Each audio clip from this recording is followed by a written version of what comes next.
If you're a Zelda fan like me, odds are there's quite a bit to look forward to at this point in time. We're only about halfway done through 2021, and obviously, depending on the time that you're watching this video, E3 just got done, so that means next month, early July, we have Skyward Sword HD.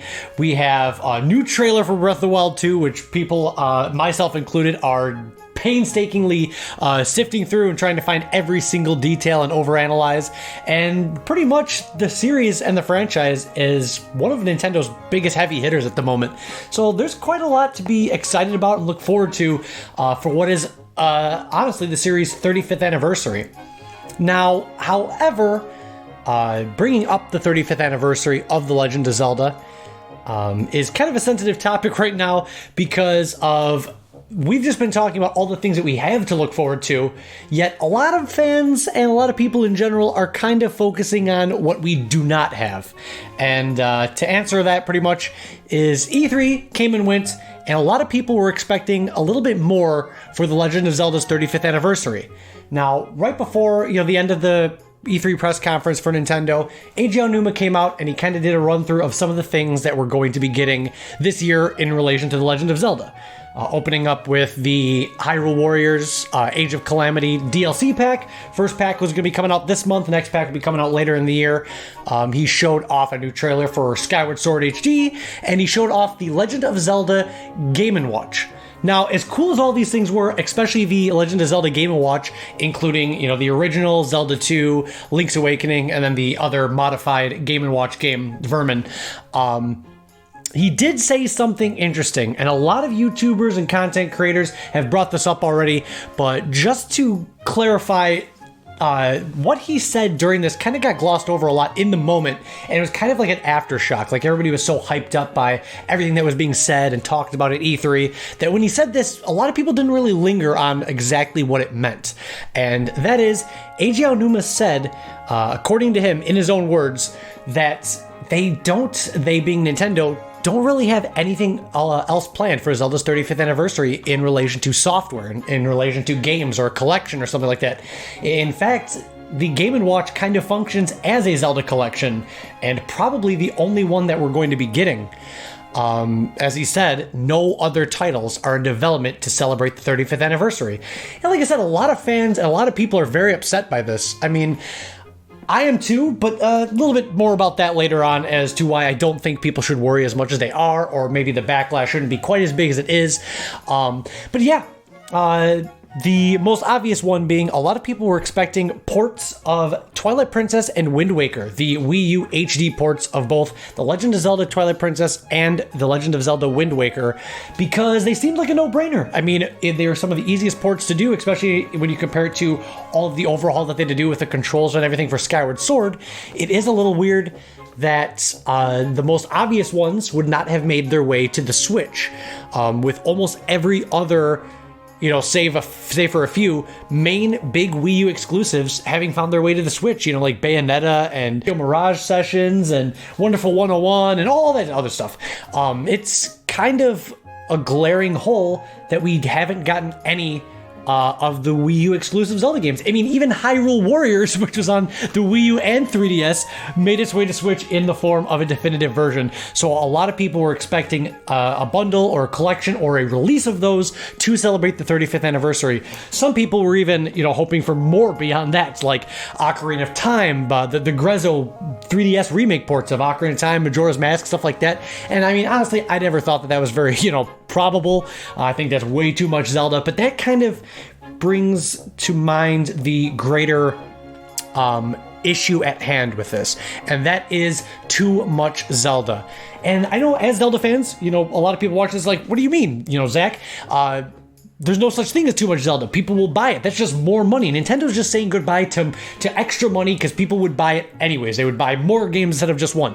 And while that might be true for a lot of the hardcore, super dedicated fans of The Legend of Zelda, I think what a lot of people have to keep in mind is that Zelda is a lot bigger than it used to be just 5 or 6 or 7 years ago. Breath of the Wild really put this series on the map for players who are not necessarily fans of the series prior to this point. And Nintendo knows this. Nintendo knows that they have a really successful, huge IP, and a lot of new eyes that weren't necessarily looking at it before are now hyping this series up.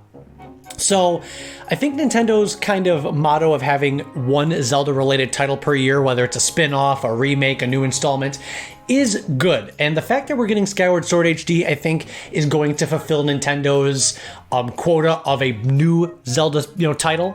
I know, like I said, I know we're getting the other games, and there's been other years where we've gotten, Ocarina of Time 3D and, the original Skyward Sword in the same year. But I think that Nintendo's trying to pace it a little bit more. I mean, we're also getting the Hyrule Warriors Age of Calamity DLC, and I just think that it's just timing. Timing has to do with this, and I just don't feel like it's the right time. And more importantly, I don't feel like Nintendo feels like it's the right time to release Skyward Sword HD, a bundle of Wind Waker and Twilight Princess, and trying to hype up Breath of the Wild 2 with trailers, because I truly believe that E3 2022, if it does happen in some capacity, is going to be Nintendo's focus for 2022. I think that we're going to be seeing a lot of information, and they're really going to be hyping up that title as their big system seller holiday title of 2022.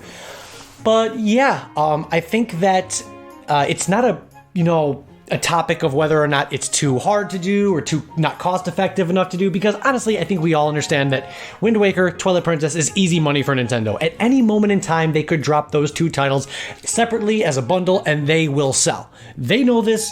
We know this. It's pretty much common knowledge at this point, but I think Nintendo's just trying to pace themselves.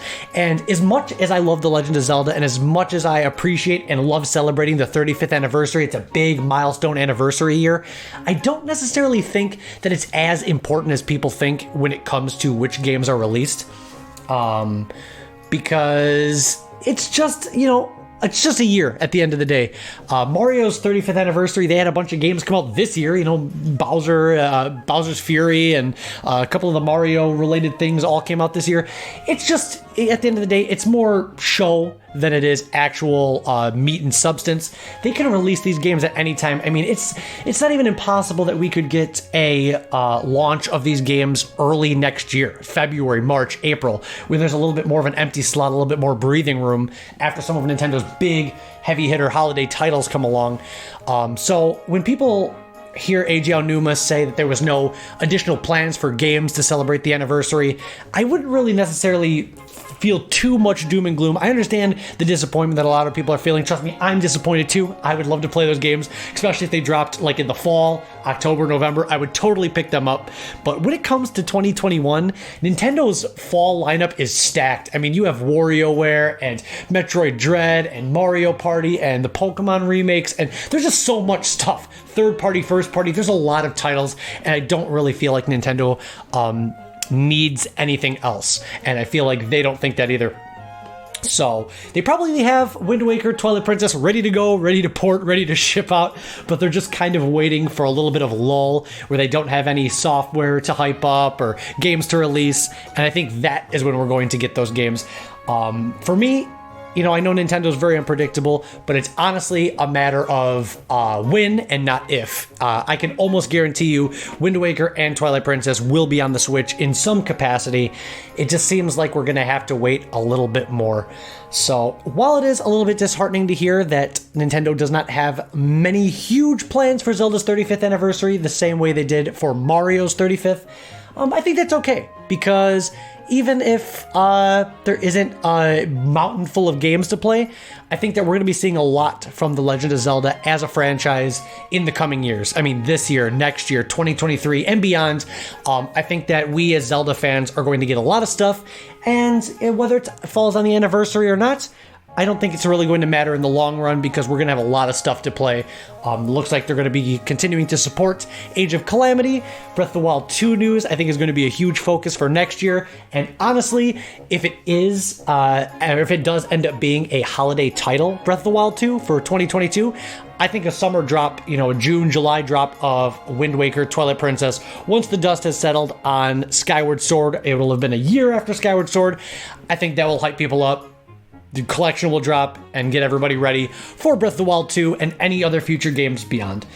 Then again, that's just my opinion. Let me know how you feel about it in the comment section below. Are you okay with them not doing any other games? Do you wish they would have done more? Do you understand? Are you hoping that 2022 will have some stuff to kind of compensate for the lack of content that we got for The Legend of Zelda? Now, most, other than games, I kind of wish that Nintendo would have done more stuff like how, Puma had those Super Mario shoes. I wish we would have gotten like Legend of Zelda crossover merchandise. I wish we would have gotten maybe news on the Symphony Orchestra, despite the pandemic and all that stuff. I know it probably wasn't likely. I do wish Nintendo would have done more, maybe not in terms of software, but in terms of just like merchandise and maybe Animal Crossing crossover like they did with Mario. So I am a little bit disappointed, just like many other people are, but I think it's going to be okay in the long run. But like I said, let me know what you feel in the comment section below. Are you pretty okay with how Nintendo's treating Zelda's 35th anniversary? Should they do more? And what are you excited for, or what do you wish would happen? And let me know in the comment section below. Thank you so much for watching, and look forward to my Breath of the Wild 2 Iceberg analysis coming up in a few days or a few weeks. I'll let you guys know. Thank you so much, and I hope that you subscribe. And also, jump over on Twitch, where we stream a bunch of Legend of Zelda games as well, almost every single week. So, have a great time, and I'll see you on the next video.